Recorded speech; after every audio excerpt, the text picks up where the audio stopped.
Iguales.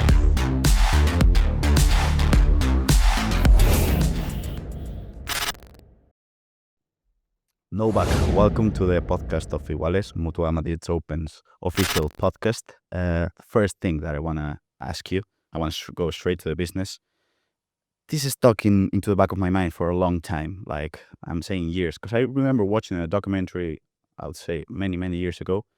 You were talking with Graham, a USA journalist, and you were at your grandfather's place, and in the living room, the out of the blue, you mentioned how the memory that could go back to your mind was your grandfather just cutting an apple. Yeah. So I just wanted to ask you, like, you can have the apple and knife, but my question is, Sorry to cut it. yeah, if you can, Yeah, that's how he did it. He always he'd cut like that, this first part, and then he would go around, yeah, cut the skin in this way. in that way, Yeah, all the way down. all the way. Yeah.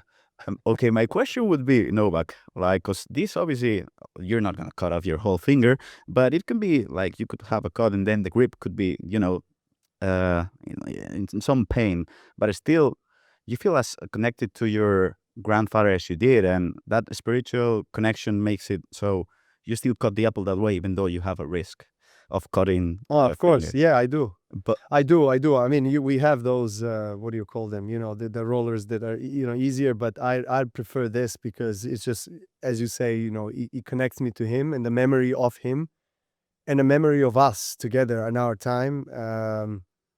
And it brings me a peace, sadness Yeah. as well, but also happiness at the same time.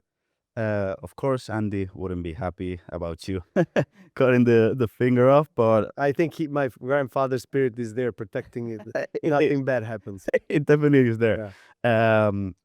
There's another podcast here in the MUTUA Madrid Open, run by Feli, in which Feli said on Monday that, in his opinion, you and Andy were the most professional players on tour, and he was talking about nutrition, he was talking about recovery, he was talking about looking for many other things to just come back from injuries. Is this one of the main reasons you chose Andy to be part of your team? Well, definitely one of the reasons why I think that I thought at the time when I was thinking about who I would like to ask to work with me, at the time I was thinking about Andy, and knowing that him being so professional during his career, and him not knowing all of my opponents basically from all the generation, because he just stopped less than a year ago. Yeah. playing professionally, and having a similar mentality. He would understand me, he would understand what I'm going through on the court, off the court. So yeah, absolutely, that was one of the reasons. And I've of course known him for so many years, but I've known him as a rival, as a competitor. I'd never knew him as a person, privately, to get to know his character. And now I have that opportunity, so it's lovely to really have that exchange with him and to see the different side of Andy's personality, which I think is brilliant. It has, I mean, from what we see, and we're not that close to Andy, but it is really brilliant. Going back to that Graham's interview, Olympics for me was a great chat in that interview, and you mentioned how in the Rio Olympics, I want to look at the word because that word really struck with me. It was, you said, and I'm gonna quote, that you were injured, and of course it mattered, but the main thing is the expectations you put on yourself were just unbearable, and I want to look into that word, unbearable. Do you think that was a main factor then coming into Olympics 2024 about not putting that many pressure on yourself and then winning the gold? No, it was contrary, actually. I put always a lot of pressure on myself, and it's something that a long time ago I accepted that is always going to be the case. That I'm not going to be able to, I think, for as long as I play, really just get rid of that pressure, because pressure is also not necessarily negative. It's quite relative. We all go through it in a different way, in a different intensity. And I think that with time, obviously, you have more experience and knowing how to deal with the certain situations on the court, off the court. But every phase of your life brings something new that you have to address. That's something that really challenges you, and so it's always fun to really. I think that's also a little bit like philosophy of life, Yeah. to really embrace the challenge and to accept it and to see how you can overcome the difficulties that life presents to you. But it's easy to talk about this from a comfortable chair with you, but when you're on the court, you're sometimes freaking out, and the emotions and the thoughts and all of these things that are playing with your mind, and sometimes it defeats you. Sometimes you manage to defeat that sensation. So it's really a constant inner battle. It always is an internal battle, and biggest task is always to beat yourself, because you are your biggest opponent, and that's I guess the case. That concept for me is important now. The inner battle, because Carlos Alcaraz, the documentary, Nexus documentary, just came out. I think it was a day ago, and it's been huge. Just a part of Alcaraz talking about him wanting to be on the big three table, but sometimes for him I saw the happiness. yes. He says it's more important for him to be happy because happiness is a success. I saw Yes. that. Yeah. What do you think about that balance? I think it's a great quote, and it's a great philosophy if he's able to sustain that, because it's as I said, different stages or different phases of your life in your career bring different challenges, and he's very young, and but he has a very good base, meaning he's got a good foundation, good roots, good surrounding, family, values, good character, says hello, very nice, kind, respectful, and of course, incredible athlete.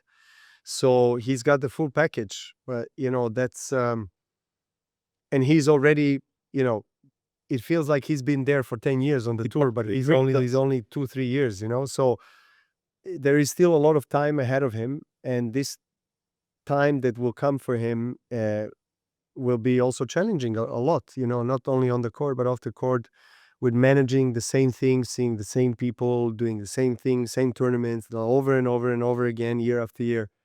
But that's okay, that's a part of his journey, and all of us, we go through this journey. And but as I said, it seems like he's got the awareness of what the right attitude towards life is.